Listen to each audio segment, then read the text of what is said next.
what's up guys? So this craziness happened. Yes, you're gonna have to excuse that crazy little roid rage there, but I'm just super excited because Molly and I are actually headed. Molly and I are headed to San Francisco tomorrow. Got about 8 hours of travel ahead of me, and I'm sort of a fidgety person, so let's make a fidget spinner out of this broken skateboard. All right, so the plan here is to salvage these bearings here and then sort of make, hold on one second. So yeah, here's half the skateboard. The plan here is to just sort of take the bearings out, obviously, to use for the fidget spinner. And then this skateboard has actually got these multicolored plies in there, so we'll try to find sort of a flat spot and get the body of the fidget spinner out of there. Never made one of these, so let's see how it goes. First step, let's get this thing actually disassembled.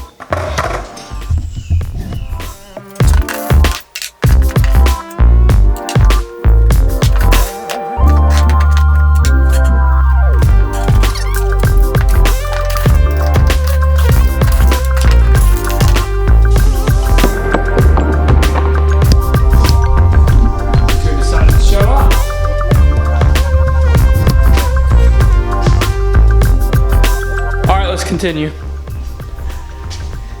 We gotta get this this grip tape off here. The best way I've found to do that is one of these heat guns.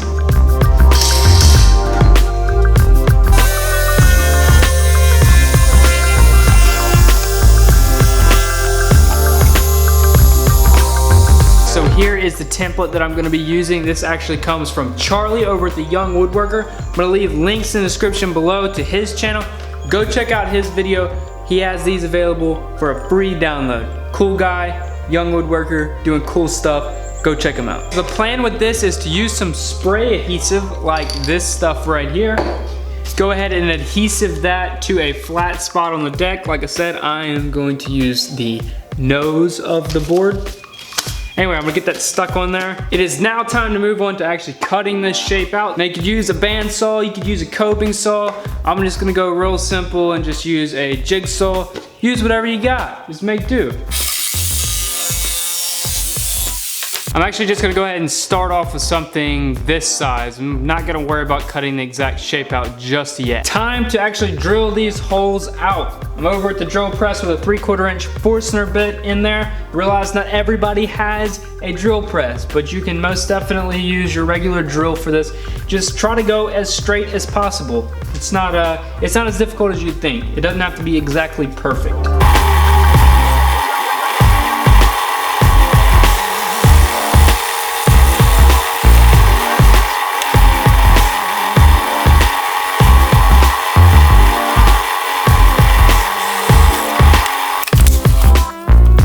Sometimes it's a good idea to clamp the piece down so that doesn't happen. But I'm dumb. Remember, I'm just one of those young, dumb millennials.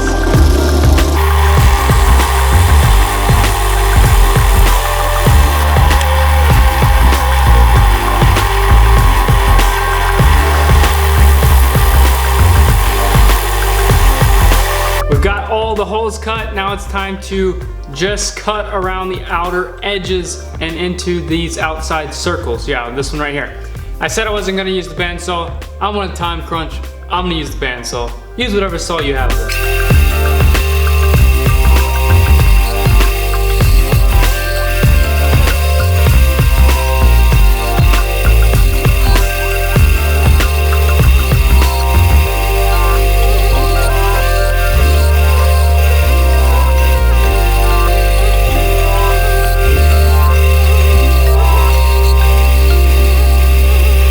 Finish sanding this thing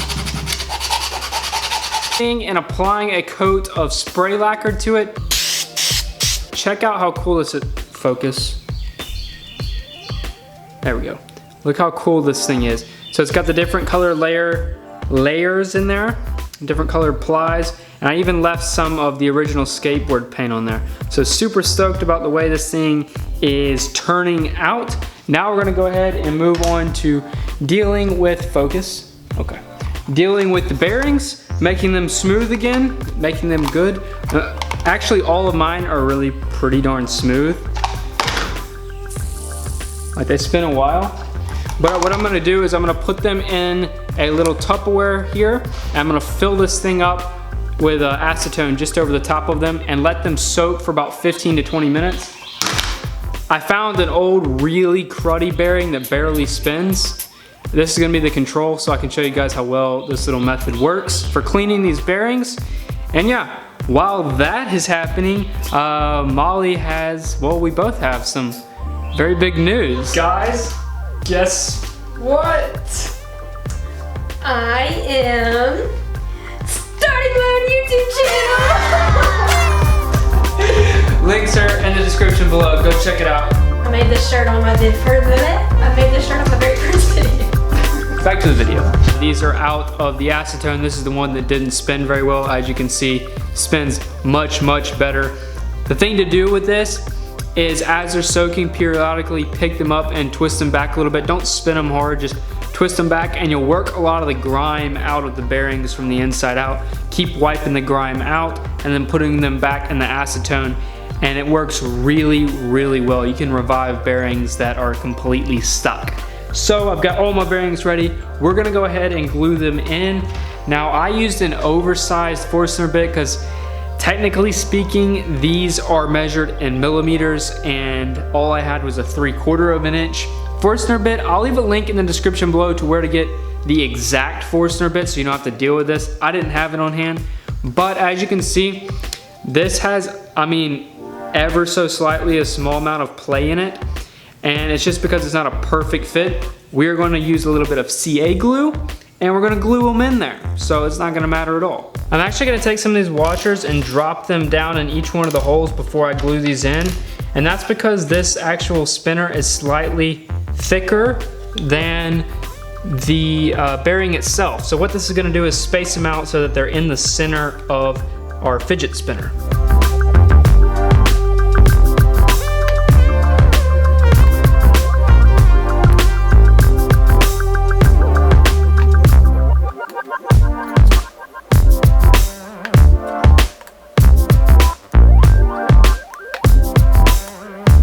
There you go, got yourself a cool fidget spinner made from a skateboard.